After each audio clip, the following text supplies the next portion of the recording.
Iya bentar ya, dokumentasi dulu. Tunggu.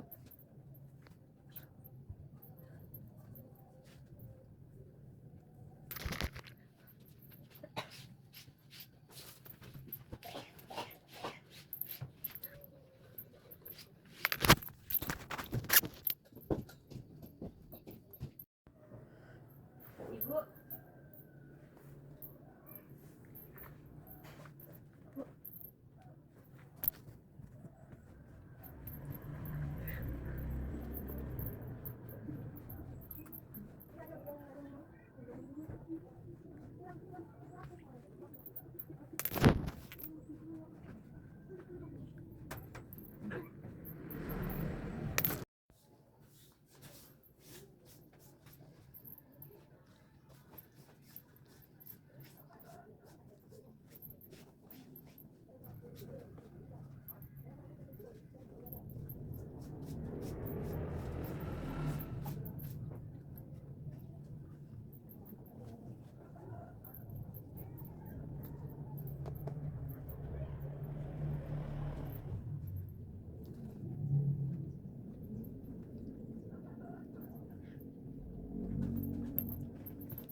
Terlalu banyak. Oh ini terlalu ini. Hai Al. Kata mak Abu percaya diri gitu. Ya Allah guys. Nah, niatnya adalah niat awal kita sebagai pemerintah adalah memberdayakan, pada akhirnya ini akan menjerumuskan dan membuat mereka terjerat sendiri. Itu adalah prinsip awal kami sebagai pihak pokok. Oke, sebelum masuk ke ranah itu, izinkan kami memberikan bacaan terhadap apa yang disampaikan oleh pihak Koji. Pertama, Koji bilang kalau misalnya pemerintah daerah itu pada akhirnya akan lebih mengetahui daerahnya sendiri. Tapi kami rasa pemerintah banyak alasan kenapa pada akhirnya pemerintah itu naik di daerah tersebut. Misalnya ada beberapa hal kasus membuat pada akhirnya kita tidak setuju dan percaya pada pemerintahan tersebut, karena itulah kenapa mosi ini muncul kan, karena pada akhirnya ada keraguan dari pihak pemerintah atau ada fenomena yang membuat pada akhirnya pemerintah tidak seyakin itu dengan pemerintah daerah-daerah tersebut misalnya. Nah contohnya seperti apa? Ada kasus korupsi misalnya, di mana misalnya pembangunan yang dialokasikan untuk daerah ini untuk dibangun tol misalnya, tapi ternyata pemerintah daerah itu tidak tetap membangun misalnya, tapi ternyata tidak sesuai dengan standar dan kualifikasi dari pemerintah nasional misalnya atau pemerintah pusat. Nah inilah yang kami khawatirkan sebagai pihak pro di sisi kami, karena kami takut kalau misalnya pemerintah daerah yang dari tadi digaungkan dari pihak Polri, kalau mereka percaya kalau misalnya pemerintah pusat ini akan memberikan akan membenarkan dan mengaktualisasikan dan menggunakan dana yang sebaik mungkin, tapi ternyata itu tidak sesuai dengan realisasi yang ada atau adanya penurunan standar itu sendiri. Yang kedua, ada faktornya misalnya korupsi misalnya, korupsi yang tidak bisa dipertanggungjawabkan dari pemerintah daerah, tapi mereka tutupi karena mereka bilang ya ini kan wewenang kami, ini kekuasaan kami pada akhirnya. Itu yang kami khawatirkan. Selain itu juga ada alokasi yang tidak sesuai, alokasi yang harusnya digunakan untuk seperti ini, tapi pemerintah daerah dengan wewenang karena adanya desentralisasi fiskal, mereka merasa untuk membelanjakan melakukan mereka sekiranya dan sedianya ada. Inilah pada akhirnya kami takutkan. Bahkan itu loh. Yang kedua, ketika tim opposition menyatakan bahwa UMKM kita nantinya akan susah untuk bersaing dengan pasar global, oleh karena itu dengan lagi ini lagi ingin kita angkat UMKM yang selama ini hanya bersaing di kancah provinsi saja, namun kita ingin mengangkat produk-produk yang mereka buat untuk bisa kami di sisi oposisi berdiri untuk membela nilai di mana nilai keadilan kolektif dan demokrasi nasional, karena bagi kami keadilan fiskal itu bukan tentang siapa yang mengelola uangnya, tapi siapa yang mendapatkan manfaat paling merata dari uang itu. Analoginya kayak gini, jika semua orang berjalan sendiri, maka kita nggak akan sampai ke tujuan yang sama. Kami mendorong mosi ini karena kami percaya desentralisasi fiskal bukanlah jalan untuk menuju keadilan, tapi untuk menuju fragmentasi. Maksudnya seperti apa? Ekonomi itu yang akan bercerai-cerai dan ketimpangan yang disamakan dengan nama otonomi. Nah, desentralisasi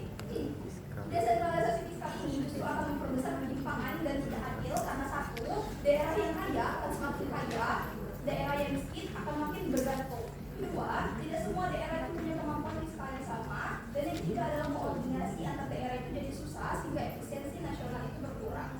Oke, sebelumnya kita akan masuk ke definisi dari fiskal itu adalah kebijakan di mana memberikan daerah itu kewenangan besar dalam mengelola pendapatan, pengeluaran dan pajak lokal mereka. Keadilan negara itu seperti apa? Itu adalah kondisi di mana seluruh warga negara atau pembantu daerah asal memperoleh akses yang setara terhadap pelayanan publik dan setara ekonomi. Artinya apa? Jika desentralisasi fiskal itu justru membuat pelayanan publik itu berbeda kualitasnya antar daerah, maka itu bukan kita sebut sebagai keadilan, tapi sebagai bentuk dari fragmentasi kesejahteraan. Status quo ini apa sih sebenarnya terjadi? Kenapa pada akhirnya alasan pemerintah tidak percaya dengan desentralisasi dan pada akhirnya desentralisasi tidak akan cukup untuk menciptakan keadilan? Musik ini muncul kalau ilusi bahwa semua daerah itu sudah siap untuk memegang kuasa fiskal, padahal yang sebenarnya terjadi adalah daerah kaya akan semakin mandiri dan daerah miskin akan semakin bergantung. Premis awalnya BOP kami adalah satu, kami akan menunjukkan bahwa desentralisasi fiskal tidak otomatis menciptakan keadilan. Yang kedua adalah desentralisasi atau desentralisasi yang influencer juga dan ada influencer argumentasi pertama adalah desentralisasi fiskal itu akan menciptakan keadilan yang parsial dan keadilan nasional. Premis satu adalah desentralisasi fiskal itu akan memberikan besar jurang antar daerah. Analoginya seperti kita desentralisasi fiskal berarti setiap daerah itu diberi kewenangan mereka sendiri, tapi pada akhirnya akan menimbulkan perbedaan besar antar daerah. Baik, cukup untuk pembicaraan pertama dari tim.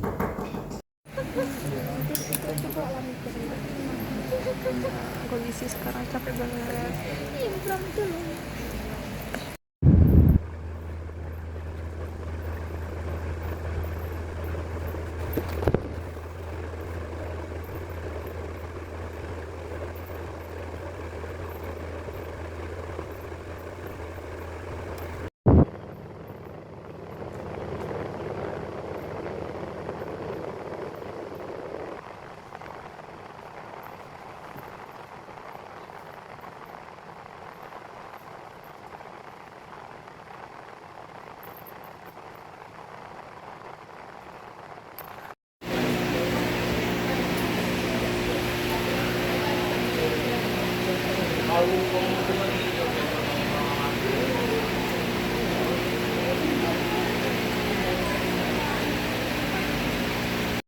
Untuk sesuatu hal yang dirasa baik ini justru budaya tersebut bukanlah menjadi suatu hal permasalahan yang sangat krusial pada akhirnya, bukan. Kemudian ketika OO bilang kalau mereka pengennya lebih baik ketika mereka menciptakan manufaktur dan lain sebagainya, aku rasa masalah biaya itu juga akan. Pidato akan saya mulai dalam hitungan 3, 2, 1. Juri, mosi ini adalah mosi yang paling, kalau kami bahas di jurusan manajemen kami adalah mosi yang paling seksi, di mana pada akhirnya ini membahas tentang keberlanjutan dan sustainability, di mana ini adalah isu yang dimana semua orang fokuskan pada saat ini. Tapi ada beberapa hal yang ada gap yang perlu kita isi, di mana ketika misalnya ada suatu perusahaan yang berinvestasi di bidang hijau ini, tetap ada mereka, apakah mereka ini sebagai entitas bisnis, di mana mereka juga pastinya mencari keuntungan selain fokus pada lingkungan, tapi juga mereka dikasih atau mereka juga tetap membayar pajak. Definisi kami nanti akan kami detailkan. Tapi sebelum itu, mari kita mengkritisi dari apa yang telah disampaikan dari Oji dan OO. Pertama, sayangnya Oji nggak bisa cukup detail dan cukup dalam menjelaskan apa tentang esensi dari mosi ini. Apa sebenarnya yang pemerintah inginkan di sini, bukan? Oji nggak bisa menjelaskan itu, pada akhirnya kami rasa Oji gagal. Untuk OO, pertama mereka bilang dan selalu meragukan tentang apa dari si government. Pertama OO bilang kalau misalnya pada akhirnya kenapa mereka udah punya perusahaan hijau, niat mereka tuh udah bagus misalnya, tapi mereka tetap dapat pajak misalnya. Dan investor pada akhirnya akan malas bukan untuk berinvestasi pada investasi hijau itu karena mereka pada akhirnya akan dapat pajak. Tapi kami rasa itu gak akan apa-apa, karena apa? Satu, investor itu pada akhirnya adalah orang-orang yang orientasinya itu bukan hanya pada mencari uang aja, tapi mereka juga mencari jabatan, mereka juga mementingkan branding mereka juga mementingkan pendapat orang-orang tentang mereka. Pada akhirnya investor itu akan memikirkan hal itu, dan kami rasa itu gak akan apa-apa kalau misalnya mereka memberikan udah investasi hijau, tapi mereka di perusahaan yang mereka investasikan itu mereka tetap juga dapat pajak. Pada akhirnya itu akan baik-baik aja. Kedua, pada akhirnya oposisi mempertanyakan tentang pada akhirnya di mana pemerintah bisa mengalokasikan itu dengan baik ke investasi hijau. Kami rasa ada sistem pengawasan di mana esensi dari pemerintah adalah ingin mensejahterakan masyarakatnya pada akhirnya. Nah, ketika inilah yang perlu kita awasi, dan ini esensi dari pemerintah, di mana pemerintah akan bisa memastikan kalau misalnya alokasi ini tuh akan ke investasi pajak, ke investasi hijau misalnya, dan akan kami jelaskan di argumentasi kami. Baik, masuk ke ranah argumentasi. Pertama, investasi hijau. Ini pada akhirnya adalah cara terbaik untuk mendorong pembangunan ekonomi. Ada proyek-proyek perusahaan, mereka tetap melakukan investasi hijau, tapi mereka juga tetap disuruh untuk membayar pajak di definisi sisi kami, dan menurut kami ini adalah cara terbaik untuk tetap membangun ekonomi berkelanjutan. Kenapa? Karena proyek atau perusahaan itu pastinya mereka juga mendapatkan keuntungan, tapi juga mereka harus memikirkan tentang keberlanjutan. Kenapa tetap dikasih pajak? Karena pada akhirnya ini akan menjadi bentuk modal, karena suatu perusahaan itu akan terus bisa berkelanjutan kalau mereka misalnya punya modal, dan inilah pemerintah membutuhkan pajak dari mereka ini. Pemerintah akan alokasikan pajak-pajak ini nantinya ke hal-hal yang lebih sustainable lagi, misalnya di mana satu misalnya pajak itu akan dialokasikan ke dana-dana perusahaan yang memang perusahaan itu juga bergerak di investasi hijau. Jadi investasi hijau di Indonesia itu tidak hanya dihitung jari, tapi bisa disebarluaskan, karena pada akhirnya pemerintah sudah dapat modal pajak dari beberapa perusahaan hijau tadi, sehingga pemerintah bisa alokasikan lagi dananya. Itu tadi yang kita bahas tadi tentang ekonomi sirkular pada akhirnya, bukan? Di mana itu kita akan memanfaatkan sistem seperti itu. Misalnya ada proyek-proyek lagi yang berkelanjutan. Nah, pemerintah di sini bisa kasih insentif dan beberapa insentif dananya dari insentif pajak tadi. Dan setelah itu kita juga bisa membangun ekonomi keberlanjutan itu seperti apa? Pemerintah akan alokasikan dananya ke UMKM misalnya, di mana UMKM ini juga bagian dari ekonomi keberlanjutan, di mana terus misalnya kalau misalnya kita mendapatkan ketika misalnya ada mendapat pajak, esensi dari pajak ini apa? Pajak ini didapat untuk mendapatkan sebagai pendapatan suatu negara. Pendapatan negara ini adalah APBN, di mana APBN ini atau pendapatan negara ini pasti akan dialokasikan, misalnya kasus kemarin di mana Kementerian Keuangan kita ngasih dana ke bank, di mana pada akhirnya bank ini juga akan mendistribusikan lagi modal, kan? Nah, ketika misalnya modal ini sudah didistribusikan lagi ke masyarakat, kami rasa dan salah satu bagian pendapatan dari insentif pajak investasi hijau ini nantinya pada akhirnya ini akan membantu juga untuk bank dalam diberluaskan dana, sehingga kita bisa mencapai esensi dari MOSI ini. Pertama, MOSI ini pengen keuangan atau ekonomi kita juga tetap berkelanjutan dari sisi keuntungan atau profit. Kedua, dari sisi lingkungan, pada akhirnya juga misalnya pemerintah bisa alokasikan dana ini ke energi yang terbarukan misalnya, atau energi yang alternatif. Nah, atau misalnya juga pelatihan atau bentuk dari ekonomi keberlanjutan seperti memajukan sektor UMKM, terus memberikan suatu limbah, misalnya ada suatu perusahaan yang tidak bisa mengalokasikan limbahnya dengan baik dan butuh bantuan pemerintah. Nah, pada akhirnya pemerintah akan membantu agar dana-dana yang diakumulasi dari insentif pajak dari para proyek atau investasi hijau ini pada akhirnya juga akan tetap berkelanjutan dan akan mewujudkan esensi dari MOSI itu sebenarnya adalah bahwa untuk mewujudkan ekonomi tetap berkelanjutan pada akhirnya. Maka menjadi baiklah kita lanjutkan. Ini akan ada tanggung jawab dan lain sebagainya, tapi ini dalam ranah pertanyaan mereka dalam konteks apabila kita memberikan insentif pajak atau dalam artian seperti yang mereka contohkan cash money dan lain sebagainya dalam pada investasi hijau ini sendiri, tapi perspektif mereka dan ini tidak sesuai dengan kami, perasaan kita bertanggung jawab dalam sisi mereka. Kami tentunya sudah berbeda dalam sisi pemahaman, tapi apa menjawab dalam sisi kami? Bagaimana kami akan bertanggung jawab ketika kita bisa mengingatkan insentif pajak ke dalam investasi hijau dalam artian bahwa kami akan pajak pada pergerakan investasi hijau ini seperti tadi Zakia bilang, tentunya akan ada pengawasan, akan ada bagaimana kami akan menetapkan pajak itu sendiri. Tanggung jawabnya dari mana? Ya, karena kami pengen orang-orang atau perusahaan-perusahaan yang akan bergerak atau sudah bergerak investasi hijau ini turut terlibat dalam pergerakan ekonomi Indonesia, terutama dalam segi pergerakan ekonomi yang berkelanjutan. Hal inilah yang kami ingatkan bagaimana peran mereka itu besar terhadap pergerakan ekonomi itu sendiri. Nah, sehingga kami meyakini bahwa dengan adanya insentif pajak inilah akhirnya akan terjalankannya pembangunan ekonomi yang berkelanjutan itu. Selanjutnya saya akan notice bagaimana perdebatan di sisi openingnya, di mana bahwa sisi pokok tadi mereka itu mengatakan bahwa banyaknya proyek yang akan terhenti karena adanya pajak dan lain sebagainya. Mereka mengkhawatirkan apabila ada pengajuan pajak, maka pada akhirnya ini hanya justru akan membuat orang-orang tidak ingin melakukan investasi hijau pada akhirnya. Kami meyakini bahwa sudah saatnya ini bukan lagi menjadi campaign sekedar campaign aja, tapi ini sudah harus menjadi kesadaran bagi semua orang tentang ekonomi yang berkelanjutan itu. Semua perusahaan sudah harusnya menyadari kalau mereka akhirnya takut untuk melakukan atau akhirnya mundur dalam gerakan green ekonomi hanya karena ada insentif pajak, dan mereka adalah perusahaan yang masih tidak ingin berfokus atau masih tidak ingin berada di mengikuti bagaimana arus dunia yang ingin berada di gerakan berkelanjutan. Maka ini sebenarnya tidak harus dipermasalahkan karena dalam ruang ini kita seharusnya mengubah bagaimana ekonomi berkelanjutan itu bisa berjalan pada akhirnya. Oke, bagaimana akhirnya? Kamu tadi nggak ngomong Ciko pas mbak ngomong tadi kan, kamu ngomong kan misalnya dengan adanya insentif pajak kok, yo kami akan memberikan diskon pajak. Jadi banyaknya para investor tuh akan melihat kami daripada ke kamu yang menggunakan pajaknya. Jadi kuantitas kami itu lebih banyak. Namun tapi tidak pernah ngomong. Kalau ya debatnya tidak kritis karena ada dasar yang insentif pajak apa sih? Jadi kita tidak bisa ngawanian. Iya, kamu ngomong jurinya dan nian please. Iya, iya buruk-buruknya.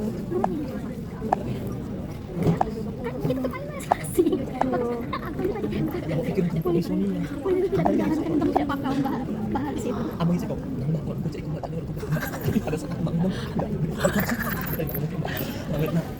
Aku tidak tahu. Baca ya tapi. Nah, ayah kita sakit aku tidak tahu apa ini. Ya ampun, aku waktu kalian ngomong lah kan, beda dunia tuh buku. Jadi mana nak kita percaya? Tadi itu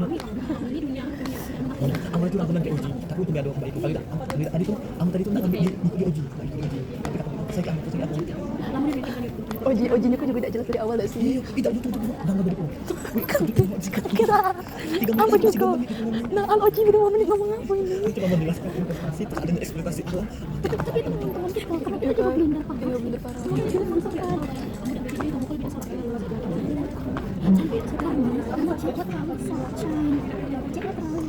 Oh iya bersinar. Kalau misalnya orang tadi menganggap kalau insentif pajak itu apa dia? Bukan ngasih pajak. Tidak. Tidak yang CO CO. Iya benar itu pajak itu. Bukan pajak kan aku mengikuti Mbak Iko Mbak Cendi. Belum Mbak Iko debat. Iya, aku harus menghilang. Aku bukan anak ekonomi weh. Aku Iko debat tentang dan kedua aku debat tentang apa sih namanya anomali. Topik yang tidak. Juara ketiga diraih oleh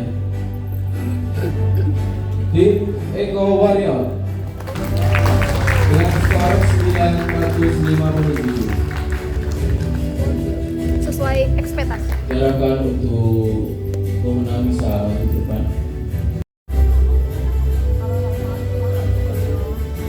Selanjutnya juara 2 diraih oleh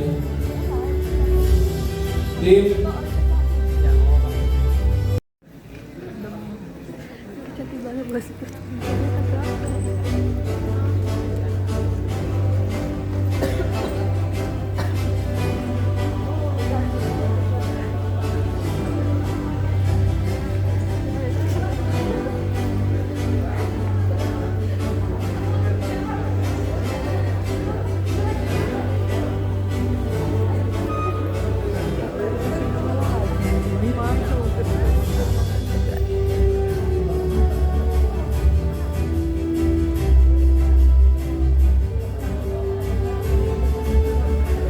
Baik, selanjutnya kami mengundang Kepala Divisi 1 kepada Saudari Najwa untuk menyerahkan pemenang dari kejuaraan kedua.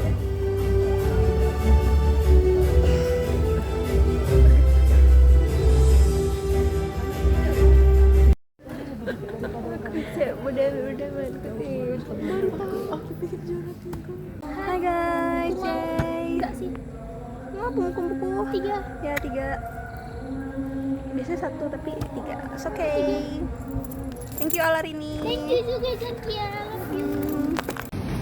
Ekonomi daerah yang tidak siap didesentralisasikan itu seperti kamu memberi kartu kredit platinum kepada orang atau suatu daerah yang bahkan belum tahu caranya menabung, bagaimana cara mengalokasikan dananya pada akhirnya. Nah, niat awal kita sebagai pemerintah adalah ingin memberdayakan, tapi pada akhirnya ini akan menjerumuskan dan membuat mereka terjerat sendiri. Itu adalah premis awal kami sebagai pihak OO.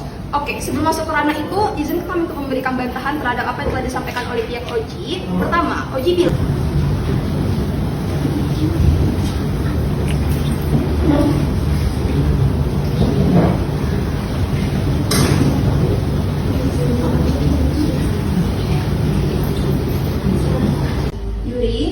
mosi ini adalah mosi yang paling, kalau kami bahas di jurusan manajemen kami adalah mosi yang paling seksi, di mana pada akhirnya ini membahas tentang keberlanjutan dan sustainability, di mana ini adalah isu yang dimana semua orang fokuskan pada saat ini. Tapi ada beberapa hal yang ada gap yang perlu kita isi, di mana ketika misalnya ada suatu perusahaan yang berinvestasi di bidang hijau ini, tetap ada mereka, apakah mereka ini sebagai entitas bisnis, di mana mereka juga pastinya mencari keuntungan selain fokus pada lingkungan, tapi juga mereka dikasih atau 2, 3 sekali lagi 2, 3 dia lagi 1